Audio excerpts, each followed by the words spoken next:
Human life is very deep, but our dominant system and culture is not.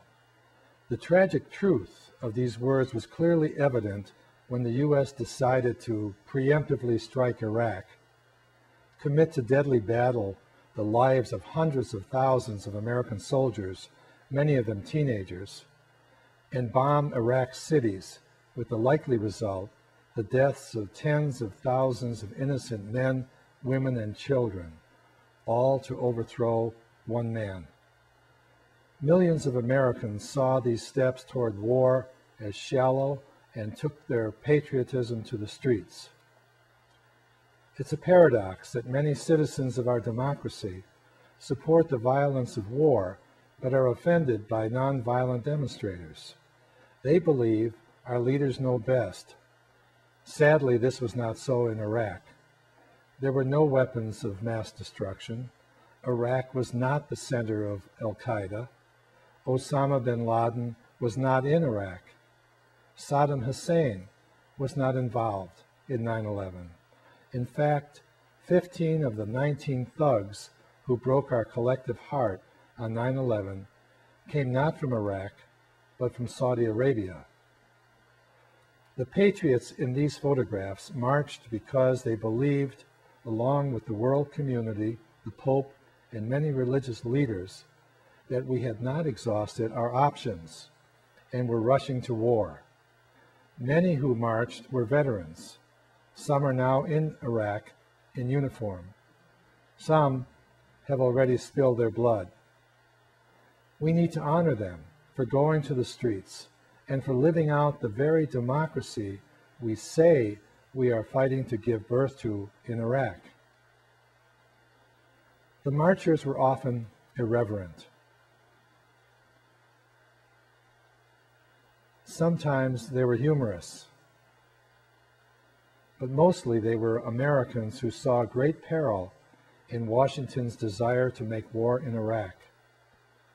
In the end, we all want the same thing, something much deeper than the kill or be killed fear that brought us so quickly to war. Jesus taught that deeper way.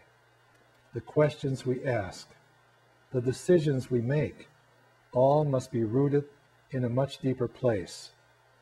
If we are to create peace, justice, and love, we must come out of the deep spiritual wells of our religious traditions. Here are a few words from those deep wells. You shall not kill. We shall live in Love your enemies and pray for those who persecute you. We shall live Then Jesus said to him, put your sword back into its place, for all who take the sword will perish by the sword. No one has greater love than this, to lay down one's life for one's friends. Do not be overcome by evil, but overcome evil with good. Surely as for those who believe and do good deeds, for them will Allah bring about love. These words form a compass. They point a way out of the dark mist. They assure us that the world is safer and more friendly when we aid tsunami victims than it is when we bomb cities. When the father and mother of a dead soldier watch with broken hearts as their child's coffin descends into its grave, they're not thinking about global strategies or national interests.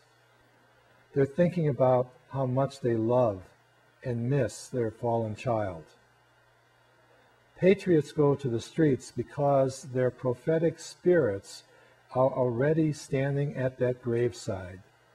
They see what others do not yet see.